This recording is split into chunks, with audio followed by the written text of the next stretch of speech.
ಪ್ರಾರ್ಥನೆಗೆ ತಡೆ ಮಾಡುವಂತಹ ಕೆಲವು ಹವ್ಯಾಸಗಳು, ಕ್ಷಮಿಸದಲ್ಲೇ ಇರುವಂತದ್ದು. ಮಾರ್ಕ 11:25 ಹೇಳುವಂತೆ ನಾವು ಕ್ಷಮಿಸದಲ್ಲೇ ಹೋದ್ರೆ ಅನ್ಫರ್ಗಿವ್ನೆಸ್ ನಮ್ಮ ಪ್ರಾರ್ಥನೆ ತಡೆಯಾಗಿರ್ತದೆ. ನೆಕ್ಸ್ಟ್ ಕೆಲವು ರಹಸ್ಯ ಪಾಪಗಳು, ಹಿಡನ್ ಸಿನ್ಸ್.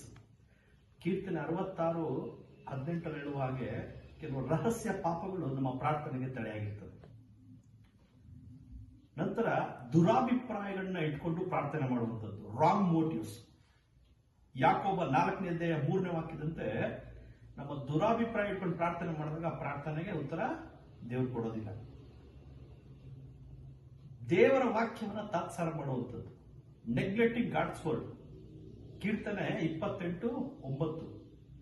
ಸೊ ಈ ವಾಕ್ಯದಂತೆ ನಾವು ದೇವರ ವಾಕ್ಯವನ್ನು ತಾತ್ಸಾರ ಮಾಡಬಾರ್ದು. ತಾತ್ಸಾರ ಮಾಡಿದ್ರೆ ನಮ್ಮ ಪ್ರಾರ್ಥನೆಯನ್ನು ದೇವರು ಕೇಳೋದಿಲ್ಲ.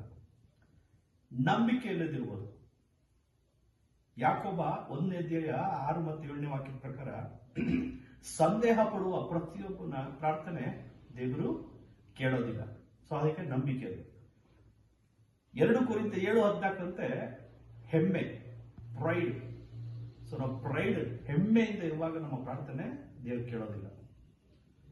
1 ಪೇತ್ರ 3:7 ಇತರರನ್ನ ಅಗೌರವಿಸುವುದು, ಡಿಸಾನರಿಂಗ್ ಅದರ್ಸ್.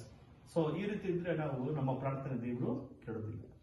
ಈ ಹವ್ಯಾಸಗಳನ್ನ ಬದಲಾಯಿಸಿಕೊಳ್ಳೋಣ. ದೇವರು ನಮ್ಮ ಪ್ರಾರ್ಥನೆಗಳನ್ನ ಕೇಳಿ ಆಶೀರ್ವದಿಸಲಿ. Thank you. ಆಮೇಲೆ